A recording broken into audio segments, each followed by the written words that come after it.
प्यारे दोस्तों, आज हम आपको सिद्रा नाम की एक लड़की की कहानी सुनाने वाले हैं। शहर में रहने वाली लड़की की शादी गांव में रहने वाले लड़के से हो गई। उसके बाद गांव के लड़के ने उस लड़की के साथ क्या किया, आइए आपको बताते हैं। अगर आपने अब तक हमारी इस वीडियो को लाइक नहीं किया तो आगे बढ़ने से पहले अभी लाइक कर ले। अगर हमारे चैनल को सब्सक्राइब नहीं किए तो सब्सक्राइब कर ले और आइंदा आने वाले ऐसे ही दिलचस्प वीडियोस की नोटिफिकेशन के लिए बेल आइकन पर क्लिक करना ना भूलें। तो आइए शुरू करते हैं। सिद्रा अपनी माँ से कह रही थी, माँ मुझे उससे शादी नहीं करनी है। माँ ने प्यार से कहा, बेटी वो तुम्हारा कजिन है, बहुत अच्छा लड़का है, क्यों नहीं करनी है उससे शादी। सिद्रा ने कहा, माँ वो अनपढ़ है, ना ही उसे कपड़े पहनने की तमीज है और ना ही बात करने का शऊर है, मैं उससे शादी नहीं करूंगी। माँ ने कहा, बेटी शादी तो करनी ही पड़ेगी, तुम राजी हो या ना हो। सिद्रा ने उस लड़के को फोन किया। लड़के का नाम सालिम था। सिद्रा ने कहा, सालिम मैं तुमसे शादी नहीं करना चाहती हूँ, तुम मुझसे शादी करने से इनकार कर दो। सालिम ने कहा, मैं अपने माँ बाप की मर्जी के खिलाफ नहीं जा सकता हूँ। सिद्रा ने कहा, मैं तुम्हारे साथ नहीं रह सकती हूँ। सालिम ने कहा, तो तुम खुद इनकार कर दो, मैं कुछ नहीं कहूँगा। सिद्रा ने जब देखा उसकी शादी सालिम से हो ही जाएगी तो सिद्रा ने खुदकुशी करने की कोशिश की।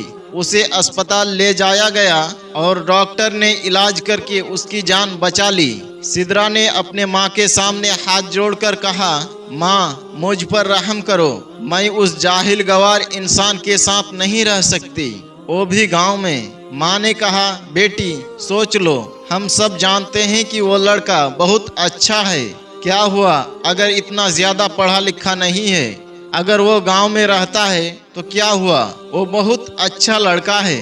सिद्रा के ना चाहते हुए भी सिद्रा की शादी सालिम से करवा दी गई। सिद्रा ने बस समझ लिया जिंदगी बर्बाद हो गई, सारे ख्वाब खत्म हो गए, सारी खुशियाँ जलकर रह गई, सब कुछ एक जाहिल इंसान की वजह से कुर्बान कर दिया गया। पहली रात थी। सिद्रा ने सालिम से कहा, सालिम तुम मुझसे शादी करना चाहते थे ना, अब शादी हो गई है, लेकिन मुझसे दूर रहो। सालिम ने मुस्कुराते हुए कहा, ठीक है सिद्रा, लेकिन आप इतना गुस्सा क्यों कर रहे हो। सिद्रा ने कहा, तुमने मेरी जिंदगी बर्बाद कर दी है। सालिम ने एक छोटी सी डिब्बिया खोली, उसमें चमकती हुई अंगूठी थी। सालिम ने वो डिब्बिया सिद्रा के सामने रख दी और कहने लगी, सालिम ने वो डिब्बा सिद्रा के सामने रख दिया और कहने लगा, सिद्रा ये अंगूठी आपके लिए है। सिद्रा ने अंगूठी उठाकर साइड में रख दिए और करवट बदल कर रोने लगी। सालिम ने नवाफिल अदा किए और फिर वो भी सो गया। सालिम देखने में खूबसूरत था, बस ज्यादा पढ़ा लिखा नहीं था और सिद्रा मॉडर्न लड़की थी। सालिम सुबह उठते ही खुद नाश्ता बनाता। सिद्रा को गुस्सा आता कि ये बंदा मुझे इम्प्रेस करने के चक्कर में है। सिद्रा जब सालिम के हाथ का खाना खाती तो बहुत हैरान होती, इतने मजे का खाना। सालिम थका मरा काम से घर आता और सिद्रा खामोश बैठी रहती थी। सालिम भी सिद्रा से कुछ भी नहीं कहता था।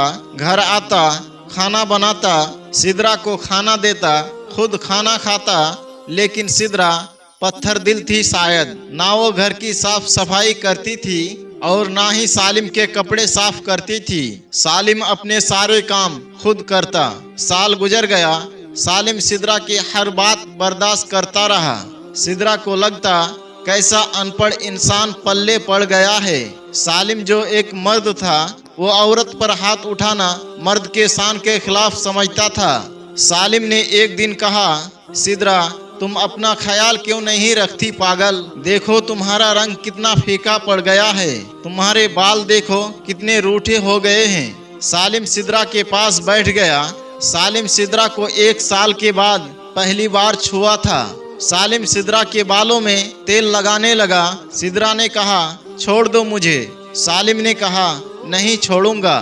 सिद्रा ने धक्का दिया, तेल सालिम के ऊपर गिर गया। सिद्रा जाने लगी तो सालिम ने उसका हाथ पकड़ लिया और मुस्कुराते हुए कहने लगा, सिद्रा मैं इस तरह आपको उदास नहीं देख सकता हूँ। सिद्रा ने कहा, मेरा हाथ छोड़ो, मुझे दर्द हो रहा है।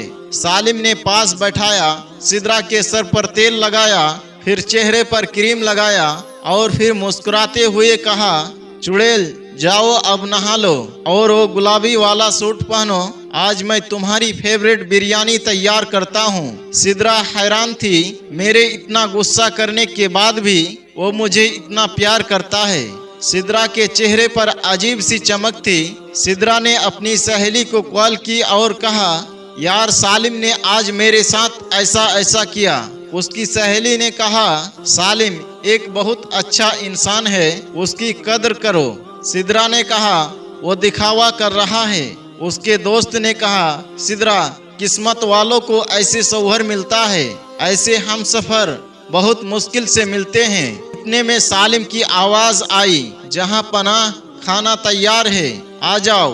ये सुनकर सिद्रा मुस्कुराने लगी। आज बिरयानी से मजे की खुशबू आ रही थी। सिद्रा ने खाना शुरू किया। इतने मजे की बिरयानी थी कि उसका दिल चाहा कि तारीफ करे, लेकिन खामोश रही। खाना खाया और अपने कमरे में सोने के लिए चली गई। सालिम ने सारे झूठे बर्तन उठाए और बर्तनों को धोने के बाद सारे दिन का थका हारा बेड पर लेटकर सो गया। सुबह उठा और सिद्रा को उठाया। सिद्रा, मेरे जान, नाश्ता तैयार कर लिया है, नाश्ता कर लेना, मैं काम पर जा रहा हूँ। और हाँ, आज तुम्हारे लिए एक गिफ्ट लेकर आऊँगा। रात को सालिम जब घर आया, हाथ में गुलाब का फूल था। सिद्रा कुर्सी पर बैठी हुई थी। गार्डन में हल्की सी हवा चल रही थी। शाम का वक्त था, हल्की सी रोशनी थी। सालिम घुटनों के बल सिद्रा के सामने बैठ गया, गुलाब का फूल सिद्रा को दिया और मुस्कुराते हुए कहने लगा, हैप्पी बर्थडे सिद्रा। ये सुनते ही सिद्रा ने हैरत से कहा, तुमको कैसे याद है, आज मेरा बर्थडे है। सालिम ने कहा, हम सफर हूँ आपका। सालिम ने सिद्रा को कुछ पेपर दिए और कहा, सिद्रा तुम जानती हो ये पेपर्स किस चीज के हैं? सिद्रा का दिल जोर जोर से धड़कने लगा। सालिम ने कहा, ये पेपर्स हम दोनों के खुशी के हैं। सालिम ने प्यार भरे लहजे में कहा, ये हमारे नए घर के पेपर्स हैं। मैंने एक नया घर लिया है और तुम्हारे नाम पर कर दिया है। सिद्रा को जैसे यकीन नहीं हो रहा था। सिद्रा ने देखा नया घर, वो भी मेरे नाम से। सिद्रा के आंखों में आंसू आ गए। सालिम के आंख से भी पहली बार आंसू छलके। सालिम ने कांपती हुई आवाज में कहा, सिद्रा एक चीज मांगू? सिद्रा ने हाँ में सर हिला दिया। सिद्रा हमेशा खुश रहना, जानती हो तुम परी हो, तुम बहुत प्यारी हो। मैं बहुत खुश नसीब हूँ जो मुझे तुम जैसी बीबी मिली। मुझे नहीं पता कि फिर तुमसे मिलना नसीब हो या नहीं हो। इतना कहकर सालिम अपने कमरे में चला गया। सिद्रा को कुछ समझ में नहीं आ रहा था कि वो क्या कह रहा है। सिद्रा सोचती रही, मैं सालिम को क्या समझती रही और सालिम कितना अच्छा इंसान निकला। कितना बुरा सलूक किया मैंने सालिम के साथ। सिद्रा का दिल चाह रहा था मैं सालिम से माफी मांगे। रात भर सिद्रा ख्वाब देखती रही, कल सालिम के लिए मैं खुद नाश्ता बनाऊंगी, सालिम को दुनिया की हर खुशी दूंगी, सालिम को अब कभी उदास नहीं होने दूंगी। रात बीत गई। सिद्रा उठी, नाश्ता तैयार किया, बहुत खुश थी और सालिम का उठने का इंतजार करने लगी।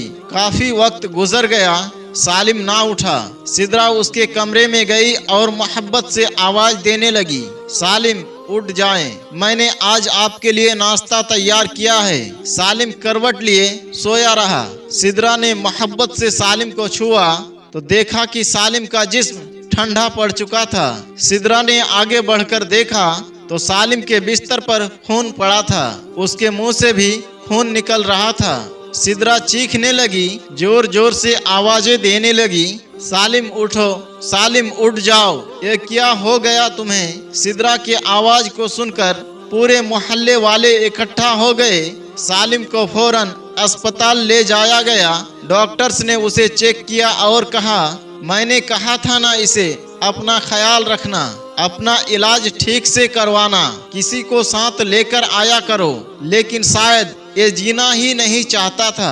सिद्रा ने रोते हुए कहा, क्या बीमारी थी सालिम को? डॉक्टर्स की आंखों में आंसू भर आए।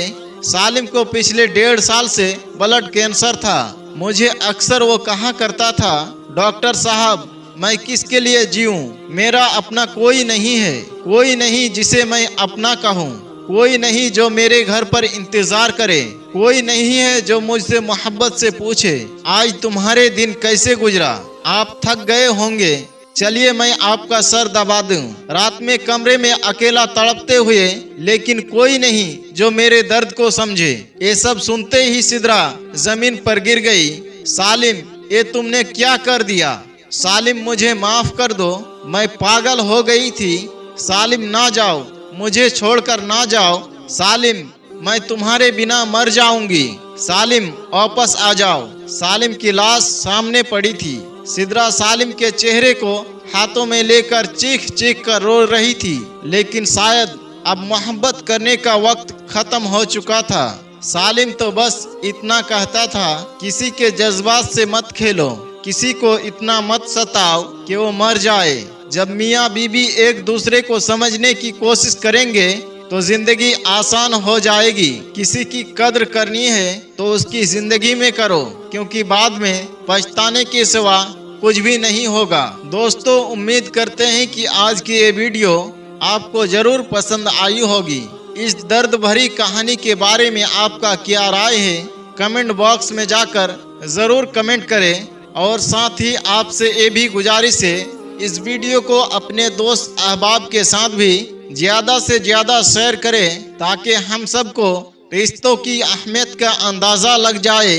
अगर दुनिया की हर बीवी अपने शौहर का, शौहर अपने बीवी का, भाई अपने बहनों का, माँ बाप अपनी औलाद का, औलाद अपने माँ बाप का हक अदा करने लगे, तो यकीनन दुनिया से बहुत सारी परेशानी और मुश्किलात का खात्मा हो जाएगा। अल्लाह हम सब को अक्ल सलीम अता फरमाए और शरीयत ने जो हम पर हमारे अपनों के हुकूक रखे हैं, अल्लाह उन सारे हुकूक को उनके वक्तों पर अदा करने की तौफीक अता फरमाए। आमीन या रब्बल आलमीन। आज के वीडियो में बस इतना ही। इंशाअल्लाह एक और दिलचस्प कहानी के साथ बहुत जल्द आपके खिदमत में हाजिर होंगे। तब तक के लिए हमें इजाज़त दें। अस्सलामु अलैकुम व रहमतुल्लाह।